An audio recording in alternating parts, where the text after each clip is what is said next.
तुम्हाला सांगते, तुम्ही मार्केटचे आता पिझ्झा, बर्गर किंवा गार्लिक ब्रेडसुद्धा विसरून जाणार, इतका सोप्या भाषेत आणि सरळ, आणि ते पण गव्हाचं पिठो आणि सोडा वापरून बरं का. आता ह्यावेळी मी कुठलंही ईस्ट वगैरे काहीच यूज नाही केलेलं आहे. एकदम साध्या पद्धतीने, सोप्या पद्धतीने तुम्हाला मी आज सांगणार आहे. बघा, मग त्यासाठी ना एका बाउलमध्ये मी आधी 1 वाटी गव्हाचं पीठ आणि 1 वाटी मैदा घेतलेला होता.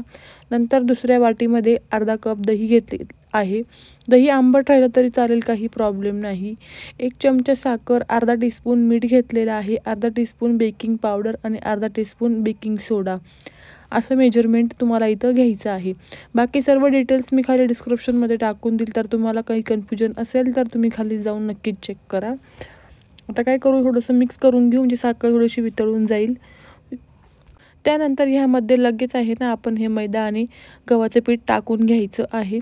थोडं थोडं पाणी टाकून याचा एकदम सॉफ्ट डो तयार करायचे. आपल्याला सर्वांना माहीतच आहे, पिझ्झा, बर्गर कशासाठीही एकदम सॉफ्ट डो तयार करावा लागतो. एकदम हार्ड करायचा नाही आहे, एकदमच लूज. आता हे बघा, अशाच पद्धतीने तुम्ही थोडंसं तूप किंवा बटर लावून घ्यायचं आहे आणि व्यवस्थित मळून घ्यायचं आहे. जेवढं तुम्ही त्याला मळून घेणार ना, तेवढंच आपला एकदम सॉफ्ट असा डो तयार होतो. तर मी याला तूप लावून परत 3 ते 4 मिनटं असं कंटिन्युअसली मळून घेतलं. आणि तुम्ही ह्या डोपासून पिझ्झा, बर्गर काहीही बनवू शकता. बेकरी प्रॉडक्ट्स, पावसुद्धा तुम्ही बनवू शकतात. काहीच बनवलं तरी चालेल आहे.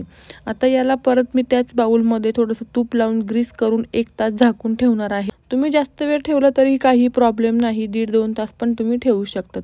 तोपर्यंत बाकीची सुद्धा तयारी करून घेतली. आणि तुम्हाला हे मकई दाखवायचं कारण एक की हे मकई मी झेप्टोवरून मागवलं होतं, मला 25 रुपयाला पडलं. पण अशा वेळी एक वस्तू घेण्यासाठी जायला खूप कंटाळा येतो, म्हणून पटकन 5 ते 7 मिनटाच्या आत हे आपल्या घरपोच येतं.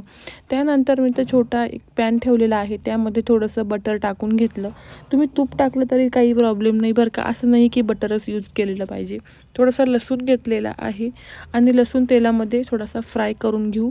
आणि इथं लसूण आहे ना, तुम्हाला पाहिजे तुम्ही तेवढासुद्धा यूज करू शकता. मी कमीच यूज केलेला आहे, कारण मला लसूणची टेस्ट आहे ना घरगुतील्यांना जास्त काही आवडत नाही. म्हणून आता हे बघा, हा डो पण एकदम सॉफ्ट झालेला आहे. सोडा टाकून सुद्धा त्याला किती सारी जाळी आलेली आहे.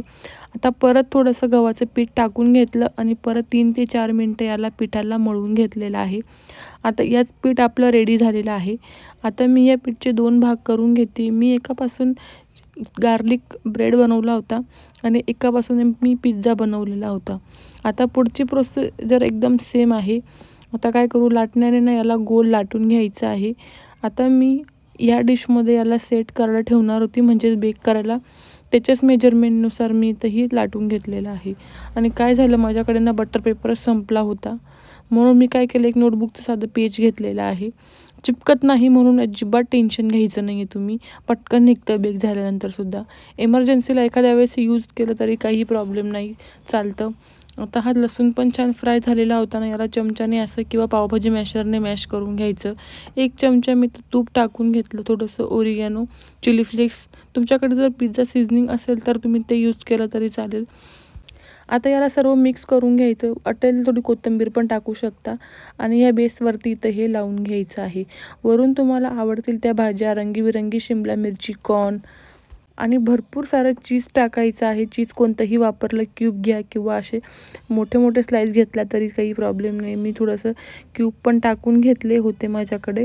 आणि कडेला थोडंसं पाणी लावून घ्यायचं आहे आणि दुसरा भाग त्याच्यावर ठेवून हलक्या हाताने प्रेस करून घ्यायचं आहे, म्हणजे बाहेर अजिबात निघायला नको. आता राहिलेलं थोडंसं गार्लिकचं बॅटर होतं ना, ते पण मी याच्यावरती टाकून घेतलं आणि ह्या चाकूच्या मदतीने हलक्या हाताने त्याला फक्त असे काप देऊन घेतलेले आहेत. सेम गार्लिक ब्रेडला असतं. ते त्यांना काय झालं काय माहिती, व्हिडिओ शूट झालेला नाही. आता मी आधीच कढईसुद्धा गरम करायला ठेवलेली होती, मीठ टाकून घेतलेलं आहे. आणि ही प्लेट ठेवून घ्यायची आणि याला मीडियम गॅसवरती किंवा तुम्ही लोच गॅस ठेवा. मीडियम गॅसच ठेवला होता मी. आणि याला 30 मिनटं बेक करून घेणार आहोत आपण. पीठ लावून पॅक करून घेतलं म्हणजे हवा जायचा प्रश्नच नाही. आणि हे बघा, 30 मिनटानंतर मी मध्ये मध्ये तर चेकच करत राहत होती. आणि हे बघा, एकदम छान असा रिझल्ट आलेला आहे. त्याचा कलरसुद्धा इतका मस्त आलेला आहे ना, वाटणारच नाही गव्हाच्या पिठापासून बनलेला आहे. चला मग आता कुठलंही वाढव न बघता आता याला बाहेर काढून घेऊ. आणि आनंद तर बघा चेहऱ्यावरचा. एखादी वस्तू जर चांगली बनली ना मेहनतीनंतर, मग त्याचा आनंदच वेगळा असतो. आणि पेपरला सुद्धा चिटकलेलं नाही. पटकन निघाला. जास्त बाई तुम्हाला इथं टेन्शन घ्यायची गरज नाही की बटर पेपरच हवा आहे. आता हे बघा, तुम्हाला बॅक साईडसुद्धा दाखवते किती मस्त असा त्याचा कलर आलेला आहे आणि पेपर पण क्लीन निघाला, ते महत्त्वाचं. आता याला काय करायचं आहे, आवडेल त्या चटणीबरोबर मस्त असा हा गार्लिक ब्रेड सर्व करायचं आहे. वरून तूप बटर काहीही लावून घ्या. आता राहिलेलं जे कणिक होतं ना, मी त्याचीसुद्धा आहे ना पिझ्झा बनवून घेतलेला होता आणि एकदम गरमागरम आहे. इतकी टेस्टी लागत होतं ना, मार्केटचं सुद्धा तुम्हाला टेस्ट अशी लागणार नाही. घरातल्यांची एकदम मस्त अशी रिॲक्शन आली. एवढ्या एक गार्लिक ब्रेडमध्ये 3 जणांचं पोट भरतं बरं का, एकदम छान लागतं. आणि सोबतच हा बघा पिझ्झासुद्धा इथं रेडी झालेला होता. मी दुसऱ्याच गॅसवरती पिझ्झासुद्धा बनवायला ठेवलेला होता. पिझ्झासुद्धा एकदम मस्त बनलेला आहे. तुम्ही अशाच पद्धतीने पिझ्झाचा बेससुद्धा तयार करू शकता. मैत्रिणींनो, एकदम साध्या सोप्या पद्धतीने सांगितलेलं आहे. जर तुम्हाला कोणतीही कन्फ्युजन असेल तर नक्कीच कमेंट करा आणि व्हिडिओ प्लीज जराही आवडला असेल तर लाईक शेअर आणि सबस्क्राईब करायला विसरू नका. खूप मेहनत लागते म्हणून तुमच्या सपोर्टची गरज आहे, तर मला नक्कीच सपोर्ट करा. भेटूया एक नवीन व्हिडिओसोबत. खा प्या आणि मस्त राहा आणि असंच माझ्या व्हिडिओना प्रेम देत राहा.